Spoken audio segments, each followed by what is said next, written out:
Hallelujah hallelujah. सभी को जय मसीह की।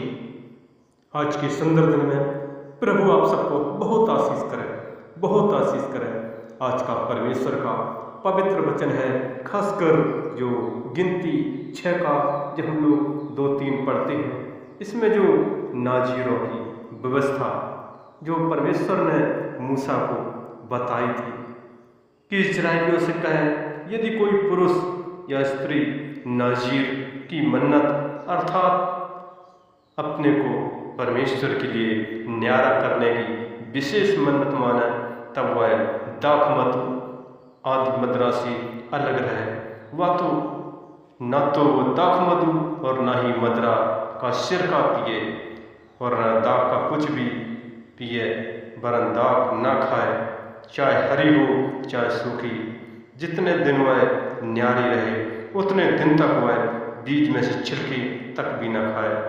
दाखलता से उत्पन्न होता है उसमें कुछ न खाए।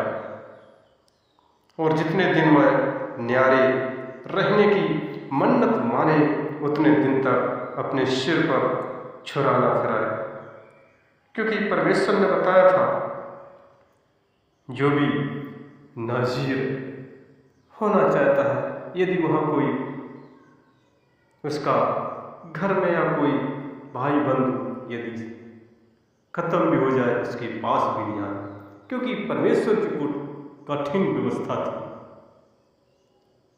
क्योंकि परमेश्वर बता रहे हैं मूसा, यदि उसके पास कोई अकस्मात खत्म हो जाता है तो वो 7वें दिन अपना सिर मुड़ाए शुद्ध होने के लिए, और 2 कबूतर के बच्चे जो परमेश्वर का मिलाप वाले तंबू के द्वार पर याजक के पास ले जाए, और याजक एक को पाप बलि और दूसरे को होम बलि करके उसके लिए प्रायश्चित कराए, क्योंकि वह लोथ के कारण पापी ठहरा है।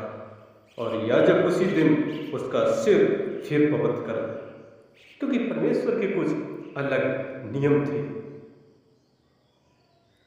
और जैसे हम लोग आगे देखते हैं न्यायों में, जो खासकर 13 अध्याय में, वहाँ पर भी परमेश्वर ने शिमशोन को वहाँ पर चुना था,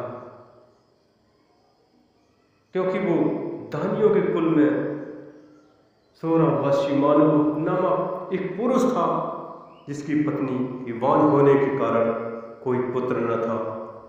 उस स्त्री को परमेश्वर के दूत ने दर्शन देकर कहा, सुन, बांझ होने के कारण तेरे बच्चा नहीं, परंतु अब तू गर्भवती होगी और तेरे बेटा होगा, इसलिए आप सावधान रहे। परमेश्वर ने चेतावनी दी कि ना तो दाखमधु या किसी भांत की मदिरा पिए और ना कोई अशुद्ध वस्तु खाए, क्योंकि तू गर्भवती होगी और तेरे बेटा उत्पन्न होगा और उसके सिर पर छुरा ना फिरे, क्योंकि वो जन्म ही से परमेश्वर का नाज़ीर रहेगा और इस्राएलियों को फलिस्तियों के हाथ से छुड़ाने में वही हाथ लगाएगा।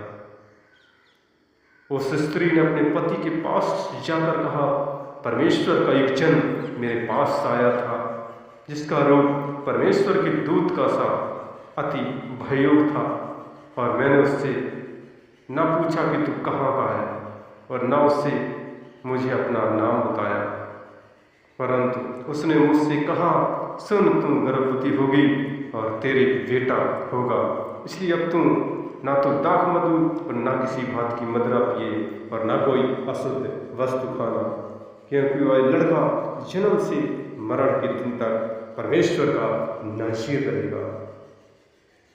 और उन्होंने ऐसा ही किया और वो शिमशोन एक नाज़ीर हुआ। और उसने फिर देखते हैं इस्राएलियों का छुटकारा कराया था। जब हम लोग उसमें आगे पढ़ते हैं तो परमेश्वर ने उसे शक्ति दी थी, वो सिरों को भी फाड़ देता था।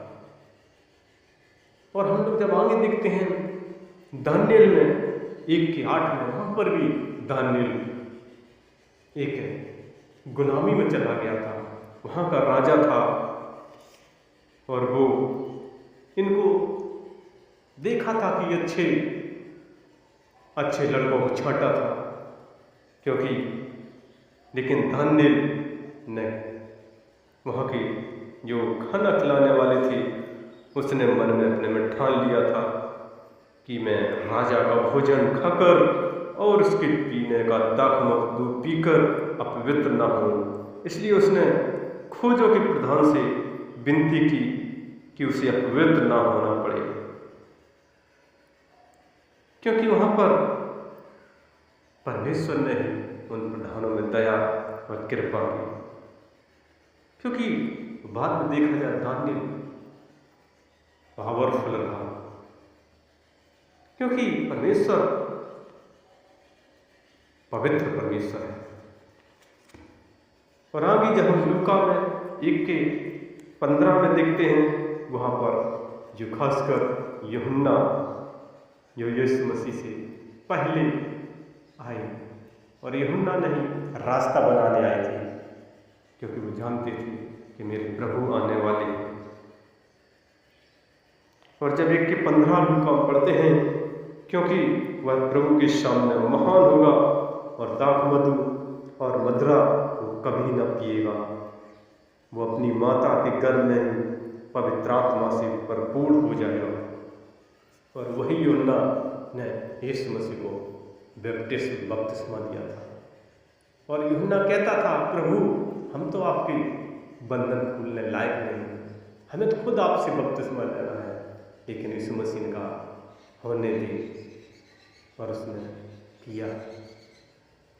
देखते हैं परमेश्वर कितने महान हैं। और वो कहते हैं कि हमें गलत चीज को यूज नहीं करना है। नाज़ीर का मतलब है पवित्र आत्मा से भर जाना, परमेश्वर की रूह से भर जाना। इसलिए हमें पवित्र रहना है। जैसे पहला पत्रस 1:15 में भी परमेश्वर का पवित्र वचन कहता है, जैसा तुम्हारा बुलाने वाला पवित्र है वैसा तुम भी पवित्र बनो। इसलिए हमें परमेश्वर की आज्ञाओं को मानना है, क्योंकि वो पवित्र है। उसने कहा पवित्र बनो, क्योंकि मैं पवित्र हूँ। क्योंकि यीशु मसीह पवित्र है, इसलिए हमें सच्चाई पे चलना है, उसकी महिमा करना है, उसकी आराधना करना है, प्रार्थना करना है। इसी से प्रभु पावरफुल करता है। उसकी जय जयकार करो। उसका वचन कहता है, जैसे गिनती में पढ़ा था, नाज़ीरों की व्यवस्था।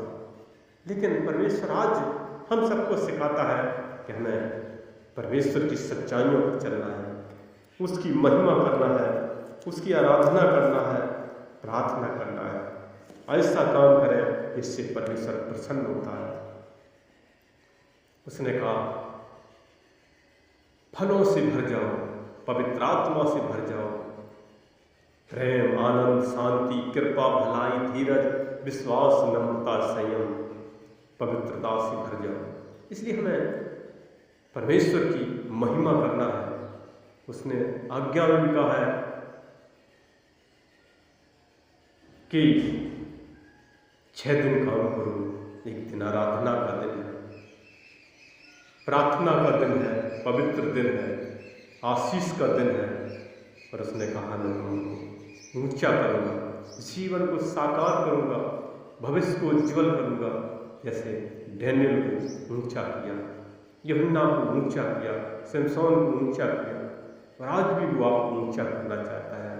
डैनियल भी प्रार्थना 3 बार करते थे, यूहन्ना भी परमेश्वर की बात मानते थे। इसलिए हमें महिमा करनी है, आराधना करनी है, प्रार्थना करनी है, जय जयकार करनी है।